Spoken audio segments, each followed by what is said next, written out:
एक घटना आपको मैं बताऊं केवल इसी विषय को लेकर के कि जो हम देते वो हमें लौट करके मिलता है। एक बार एक गांव में एक माताजी बड़ी प्रसिद्ध हो गई, बूढ़ी अम्मा बड़ी प्रसिद्ध हो गई, बड़ा नाम पा गई। और नाम कैसे पाई, किस चीज से पाई, किस विषय से पाई? नाम मिला उनको, वो दान नहीं देती थी। और उनके घर कोई भी आ जाए, अगर कोई मांगने की बात करे ना, कोई साधु महात्मा जटा पटा लटाधारी आ जाए तो वहां पे तो बहुत ही ज्यादा क्रोध करेंगे। वो साधु महात्मा बुड्ढो हो तो थोड़ो कसर छोड़ना ही नहीं। कोई जवान जमान हो तो सीधा कहीं कमाए के ना खाओ जातो पे, तेरो बाप कमाए के धर को होगो जा। चले आमे जवान जमान हेरे, हट्टे कट्टे हेरे, भीख मांग वो सीख लियो है, तेरा बाप कमाए के धर को जा। ऐसे उल्टी सीधी बात। और ऐसी दो चार बुढ़िया काम गेल मिल जाए। हाँ,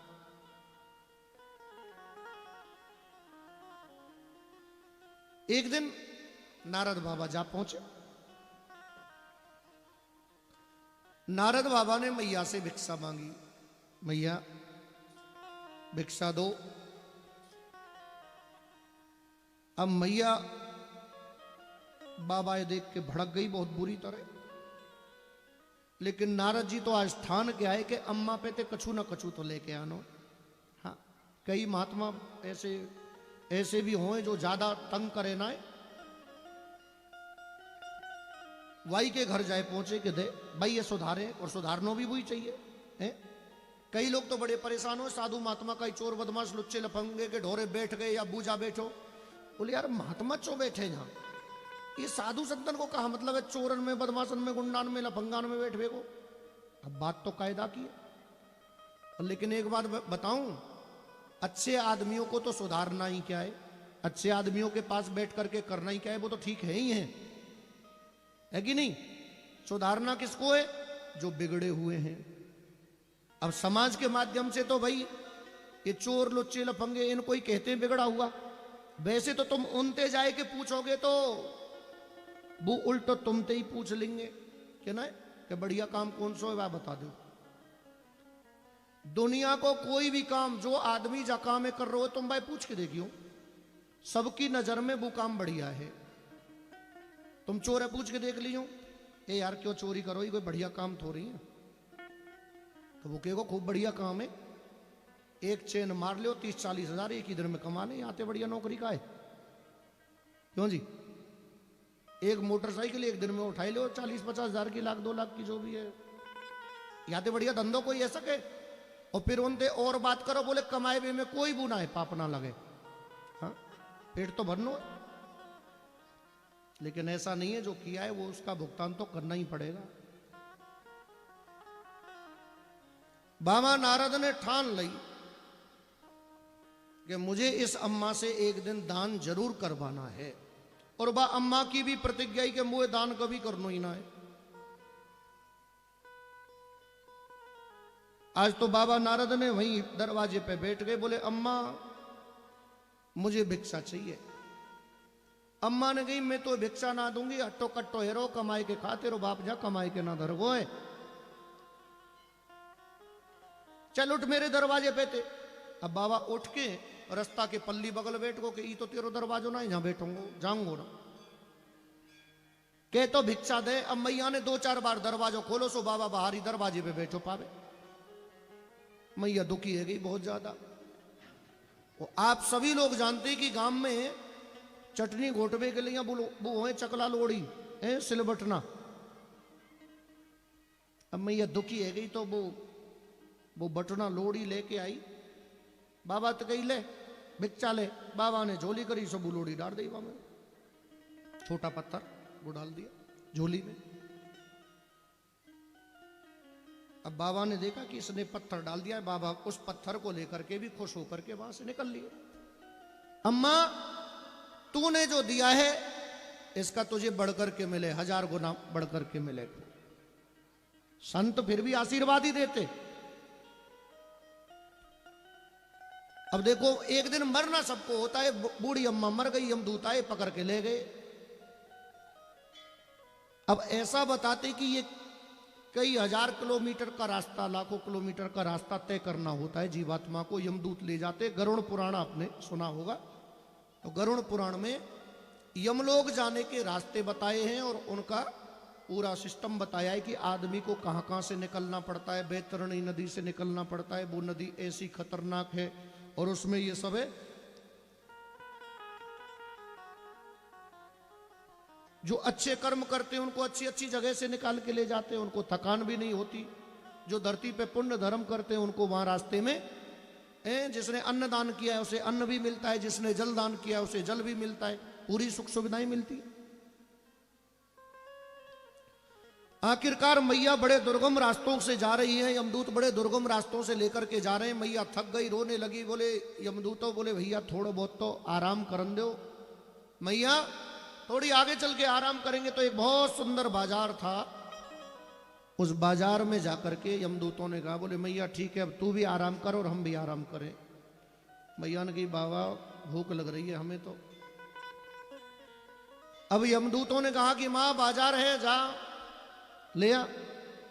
मैया बाजार में चली गई, लेकिन वो जिस दुकान पे जावे उसी दुकान से दुत्कार के भगा दी जाए कि तूने पृथ्वी लोक पे किसी को कुछ दिया। मैया ने कही नहीं दियो, तो यहां कुछ मिलने वाला नहीं है। यहां उन्हीं लोगों को मिलता है जो पृथ्वी लोक पे दान पुण्य सत्कर्म करके आते हैं। मैया ने कही मेरे बहू बेटा कर रहे होंगे। मैया बहू बेटान को मिले न मिले, बहू बेटान को भाग्य, बहू बेटान को कर्म, वो उनके साथ है, लेकिन तूने कुछ किया हो तो तुझे मिलेगा। अब जो मैया ही ऐसी हो तो वाके बेटा तो 21 होंगे, वो काय को करवे बारे हैं। प्रेम से बोलो जय सिया राम। हाँ, क्योंकि कुछ संस्कार विरासत में भी तो मिलते हैं लोगों को। मैया जब परेशान हो गई, जिस दुकान पे जाती थी उसी दुकान पे मैया को डांट फटकार मिले, और उसी दुकान का जो दुकानदार था वो यही कह दे कि तूने कुछ पृथ्वी लोक पे दान किया होगा तो तुझे यहां मिलेगा, नहीं तो मिलने वाला नहीं है। अब वो बाबा नारद आते भाई दिखाई दिए, एक हाथ में बढ़िया खीर को कटोरा, बामे इलायची किशमिश और एक चमचा घी भी डरो भाई वो में। हाँ? क्योंकि खीर बिना घी के आनंद ना आवे खीर में। प्रेम से बोलो जय सिया राम। और ऐसो बतावे कि खीर बिना घी डाले देनी भी ना चाहिए, का ये भोजन भोजन करवाओ। हाँ, जो कहेंगे खीर, ऐसी खीर बिना घी के राण मानी जाए। हाँ कहना है। हाँ, अब सुनिए, अभी तो ऊपर वारो ही जाने, मैंने भी सुनिए कहीं तुम बार के मुंह थे। हाँ, अब तुम यूं मत सोचियो कि तुम हमें शाम को भोजन करवावे ले जाओ तो हम अपने लिए कह रहे हैं। हम तो बिना घी के ठीक ठाक हैं, हमें कोई दिक्कत ना है, कैसी मिल जाए तो ठीक, न मिले तो ठीक। हाँ, लेकिन हमारे कुछ गण ऐसे हैं जो इन बातन पे ध्यान दें और वो कह दें कि महाराज तस्मई में भस्मई ना हुई। प्रेम से बोलो जय सिया राम। अब बात तो उनकी भी ठीक है, कायदा की है, तस्मई में भस्मई होना तो जरूरी है कि ना। हाँ,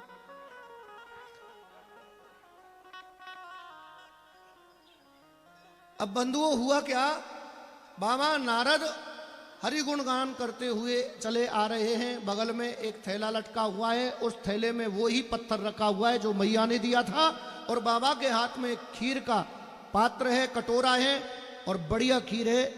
अब इलायची डल के अगर खीर बन जाती है तो सुगंधी और ज्यादा आ जाती है। प्रेम से बोलो जय सिया राम। है, अब मैया ने देखा बाबा की सकल सूरत को, बाबा को पहचान लिया और बाबा से कहा बाबा, ओ बाबा। तो बाबा ने नजर डाली, हाँ मैया, क्या कहा भैया। मैया ने कही बाबा हमें भूख लग रही है, और ये तुम्हारे हाथ में क्या है। बाबा ने कही खीर है। बाबा मोए भूख लगी है बहुत जोर से, थोड़ी सी खीर हमें भी खवाई दो, प्राण निकले जा रहे हैं। बाबा ने कही अम्मा खीर तो मैं तुझे खिलाऊंगा, लेकिन उससे पहले अपनी भूख मिटाने के लिए मैं तुझे वो चीज खिलाऊंगा जो तूने हमें खिलाई थी। अब मैया को चेहरा उतर गयो कि मैंने तो या बाबा जी ये पत्थर खवायो, हाँ? मैंने तो यागी झोली में पत्थर डालो। बाबा ने झोली से पत्थर निकाला और मां के सामने रख दिया। मां, तूने ये पत्थर हमें दिया था और ये अपना पत्थर संभाल के रख। और पत्थर भी अब पहले इतना था, बढ़कर के इतना हो गया। क्यों? क्योंकि दान दी हुई चीज बढ़कर के तो मिलती है ही साहब। मैया ने हाथ जोड़ लिए, महात्मा जी हमसे बहुत बड़ा अपराध हो गया। हमें आज समझ में आया है, हम इस बाजार में जाते हैं और जिससे भी कहते वही ये कहता है कि तूने पृथ्वी पे अपने हाथ से किसी को पानी पिलाया होगा तो तुझे यहाँ पानी मिलेगा, तूने किसी को भोजन कराया होगा तो तुझे भोजन मिलेगा। यहाँ पर कुछ भी सामान पैसे के बदले नहीं, बल्कि पृथ्वी पर जो तूने दिया होगा उसके बदले मिला करता है। अब तूने कुछ दिया ही नहीं है तो मिलेगा क्या? महात्मा जी आपने भी अगर दिया तो मुझे ये पत्थर दिया, तो महात्मा जी ने कहा मैं क्या करूं, तूने मुझे यही दिया। अब संत दर्शन करने का परिणाम देखिए। संत दर्शन का परिणाम ये हुआ, मैया की मति शुद्ध हुई, बाबा के चरण पकड़ लिए। बाबा थोड़ा सा मौका और मिल सकता है? बाबा ने कही मैया यमदूत तो ही पकड़ के ले जा रहे हैं, तेरे कर्मन को हिसाब किताब होएगो, अब तू यमलोक को जाएगी और खूब सेवा होएगी तेरी, वहां जाएगी। नहीं नहीं बाबा ऐसा तो नहीं होना चाहिए, मैंने आपका दर्शन पृथ्वी लोक पे भी किया, यहां भी किया, तो इसका कुछ तो फल मिलना चाहिए। तो बाबा ने कहा संत दर्शन का यही फल है, हम यमदूतों के फंदे से तुमको छुड़ा देंगे, लेकिन इतना ध्यान रखना कि अब पृथ्वी पे जाकर के पुण्य कर्म करना। अब यहां धरती लोक पे मैया की कांटी वाटी बांध दी है, लोग चद्दर पे चद्दर चढ़ा रहे हैं कि अंतिम चद्दर है भैया चढ़ा दो है। हमारे धरती लोक पे ये बड़ी बढ़िया बात है, आदमी जिंदो होए ना तो अगर माचिस से भी घर ते ले जाए ना और बिना पूछे माचिस भी उठा ले तो वहां पे हंगामा कर दे, है कि ना?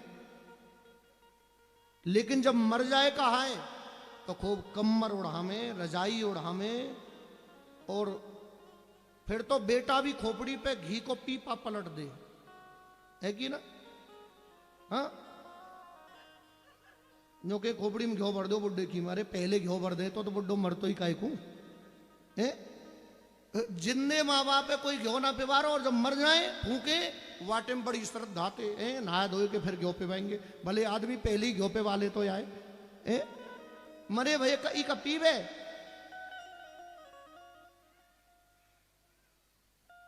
तो जीते जागते हाथ पांव चल रहे हैं, ये पक्की बात है, ये सबको पता है और सब समझ लीजिए कि मर जाना है, फूक जाना है, ये शरीर राख हो जाएगा, लेकिन जो अच्छे कर्म कर लोगे वही काम आने वाले। अपने हाथ से दान देना चाहिए। और आप ये परंपरा, हमारी ये परंपरा है, राजा बलि ने दान दिया, अपने पूर्वजों का भी उद्धार कर लिया और अपना भी उद्धार कर लिया, और आज हम कथाओं में भी उनको याद किया करते हैं। तो खुद भी दान करें और अपने छोटे बच्चों में भी ये प्रवृत्ति डालें। ये शंकर जी पे जल चढ़ाने की जो परंपरा है ये इसीलिए तो है कि आदमी अगर रुपए पैसे धन दौलत को सोच जाए कि इसको मैं रोजाना कहां से दान कर सकता हूं, नहीं कर सकता इतना, तो कम से कम जल का दान ही भगवान शंकर जी पे कर दिया जाए। प्रेम से बोलो जय सिया राम। ये परंपरा बनी रहे, हमारी लेने ही लेने की परंपरा भावना ना रहे कि हमेशा लो लो लो, अरे देने की भी होनी चाहिए। देखिए समुद्र में कितनी नदियां जल भेजती हैं, समुद्र लेता ही रहता है। कभी सुना कि समुद्र ने किसी को कुछ दिया? नहीं दिया। नदियों का जल मीठा क्यों है? क्योंकि नदियां हमेशा देती रहती हैं। और समुद्र का जल खारी क्यों है? क्योंकि समुद्र हमेशा लेता रहता है। देते रहोगे तो जीवन में मिठास बनी रहेगी, और लेते रहोगे तो आपका आचार विचार व्यवहार समुद्र की तरह खारा हो जाएगा। इसलिए देना चाहिए। आत्मोद्धार के लिए भी दो, आने वाली पीढ़ी के कल्याण के लिए भी दो, और बचपन से ही आदत बच्चों में डालो कि भैया दो, कथा में ले जाओ, कीर्तन में ले जाओ, कुछ नहीं होता है। भले ही आपको जो चढ़ाना है वो बालक के हाथ में ही रखवा करके चढ़वाइए। मंदिर में जाओ, देवालय में जाओ, कहीं भी जाओ, असहायों की सहायता करो जितना मन पड़े, लेकिन लेने की प्रवृत्ति के साथ साथ देने की प्रवृत्ति हो। और भगवान ने भी शायद दो हाथ व्यक्ति के इसीलिए बनाए, एक लेने के लिए बनाया तो दूसरा देने के लिए बनाया है। तो हमें इन बातों को समझना पड़ेगा।